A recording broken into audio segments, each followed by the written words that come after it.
welcome to my channel, The Love Tita Heart, the channel for the non-stop followers of Alden and Maine, who will serve as voice for those who cannot express their feelings for Aldab.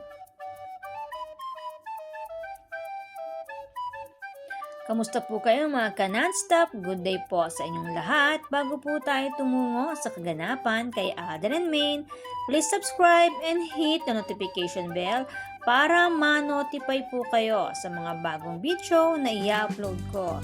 Salamat po! Happy heart mga ka-Aldab sa magandang pangyayari sa nakaraang ganap ni Alden Richards sa body of work ng bench kung saan namataan si Mengay sa audience na siyang itinuro ni Alden and Lobby sabay pagbibigay nito ng I love you sign sa kanyang better half. At sa pagkakataon na ito ay suot din ni Richard Jr. ang wedding ring na tanda ng pagiging taken na ang pambansang bay and multimedia superstar Alden Richards. Kung mapapansin, basta pumapatungkol kay Alden and Maine na nakita sa iisang lugar at may suot si Alden na wedding ring na pwedeng mag-uugnay sa dalawa, wala ni isa mang mamamahayag sa TV man o dyaryo ang pumapansin dito. Kaya masasabing pagdating sa private live ni Richard Jr., tila ba may takip ang mga mata nila. Nawari ay may hinihintay pang oras o panahon bago nila pwedeng pansinin o tanungin ang mga bagay na pwedeng mag-ugnay sa dalawa. Lalo na ngayon na panahon ng eleksyon, sobrang kailangan pa nila na gamitin ang pangalan ng Phenomenal Queen. Pero ika nga, lahat ng kasamaan may katapusan. At ang importante ika nga, ang mga patuloy na mensahe na ipinapakita ng mag-better half, Alden and Maine.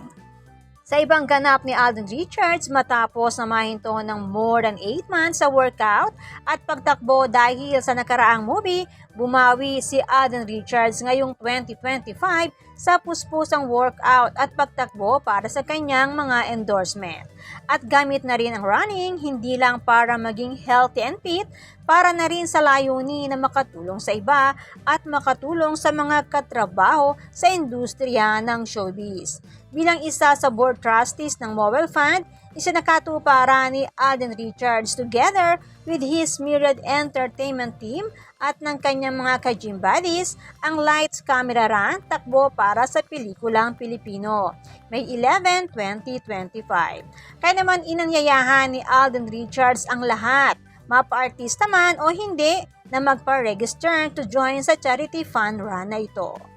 Pagkakataon ika nga na magkasama ang pambansang bay and multimedia superstar Alden Richards sa 16-kilometer run.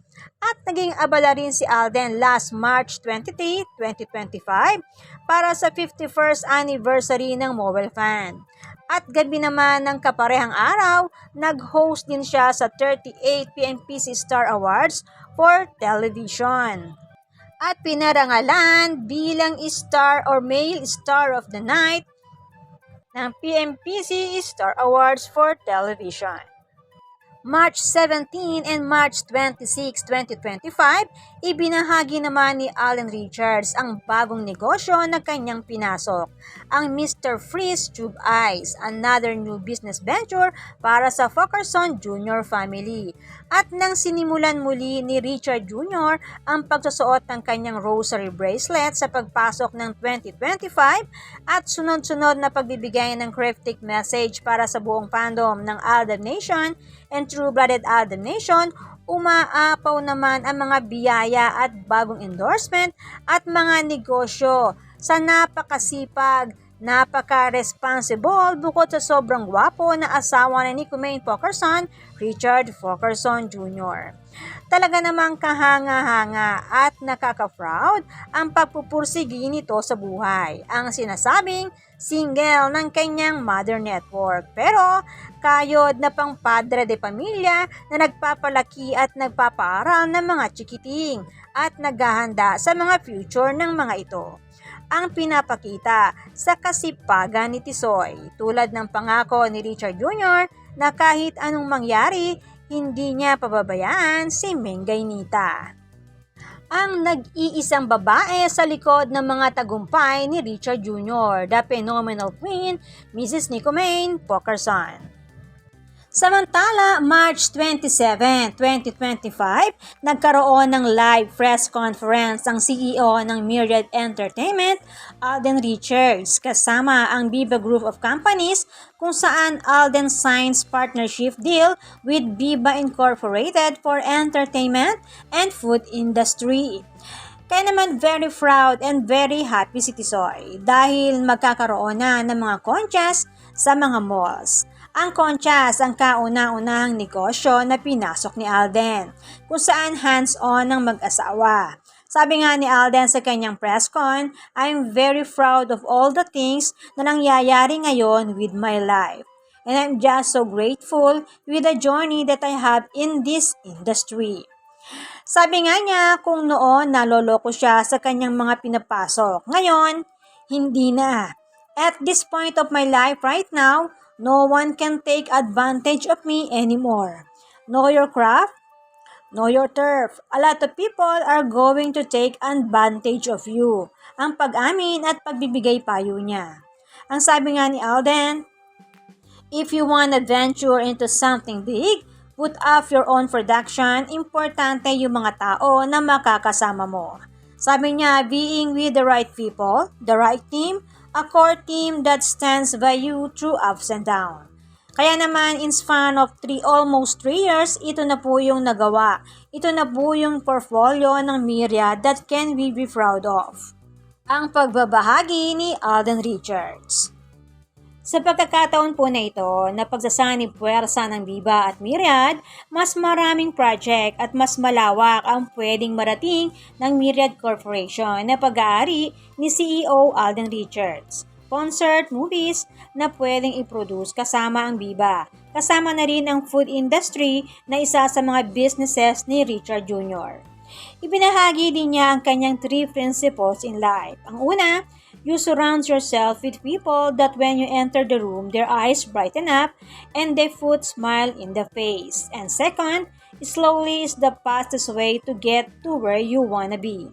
And third, the peak of a mountain is only the beginning of the next one. So keep climbing. Sabi nga niya, hindi habang panahon, artista siya. Kaya kailangan i-establish ang safety net para sa kanyang security. At ang sabi pa niya, pinalakas ako ng panahon. Pinatatag ako ng panahon. Ang masasabi ko lang, iba ang nagawa ng Zarzuela kay Alden. Noong una, halos tamaan ng depression si Alden dahil sa pagde-deny nila sa isa't isa, sa pagiging mag-asawa at pagkakaroon ng mga anak nila at ilunsad ang kasalang kuno sa panahon ng Bagyong Egay. Pero nang dahil sa payo ni Julia Montes and Coco Martin na lumantad sa panahon ng 5 breakups and romance, muling bumangon ng mas malakas at mas matatag si Richard Jr. At syempre, kasama dyan ang suporta ni Mrs. Nicomane Pokerson. Kaya naman dahil overwhelmed si Alden sa mga natatanggap niyang biyaya at mga achievements sa buhay, nadudulas ito sa tunay na estado nito. Ang payo nga niya, ako as a parents, sana kahit papano nag-guide pa rin natin ang mga anak natin when it comes to consumption of social media. Ano ba yung pinapasok nila sa sistema nila? Pero biglang kumambyo, napansin niya yata na nadulas siya. Kaya naman sinabi niya, I'm going sensitive with that when it comes to my younger sisters.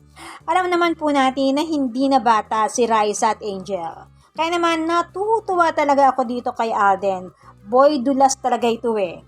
Bilang magulang, stricto pala itong si Alden sa paggamit ng cellphone ng kanyang mga anak. Ika nga, sa totoo lang, hindi mo masasabi ang isang bagay kung hindi mo nararanasan. Kaya nga ipinapayo at ibinabahagi mo dahil yun yung ginagawa mo. Very good ka naman dyan, Richard Jr. Basta habang nai-enjoy mo ang pagiging parents mo kay Seb at sa iba pa niyong mga anak at kay Mengay na pinakamamahal mong asawa, masayang masaya rin ang buong true-blooded Alden Nation. At sa maaari pang ma-achieve ni Alden, may nag-offer na aviation school in Clark, scholarship to become a pilot.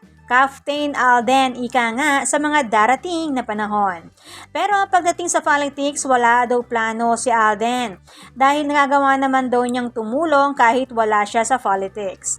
And this Monday, March 31, ibinahagi ni Alden ang larawan niya na ito sa kanyang IG story.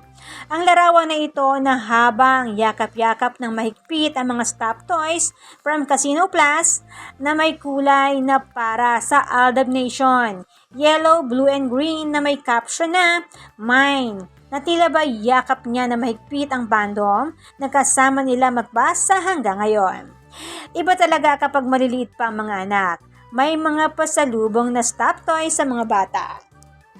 Sa bagay, sabi nga niya, magulang na siya, di ba? Ang sarap pong pakinggan, nasa bibig niya po mismo nang galing na ako as a parents. Sana kahit paano nag-guide pa rin natin ang mga anak natin. O, di po ba? Ang linaw, napakalinaw na isa ng ama, si Alden Richards. Kaya naman, good vibes lang po tayo magka non-stop. Salamat po sa lahat ng nag-comments at sa lahat po ng buong pusong nagmamahal at sumusuporta kay Alden and me. Salamat po sa lahat ng subscribers. Shout out po sa inyong lahat. Thanks and God bless everyone! Salamat po sa lahat ng nag-comment. Shout out po sa inyong lahat. Sorry po, hindi ko na po kayo iisa-isahin. Sobrang dami po ninyo. Patunay lamang po ito na talagang lumalakas lalo at sumisigla ang buong fandom sa ganitong pagkakataon. Salamat po sa inyong lahat. Aldab lang ang malakas. Hangad ko po ang magandang kalusugan para po sa inyong lahat. Salamat po Aldab Nation and true-blooded Aldab Nation. Thanks, stay safe, and God bless everyone!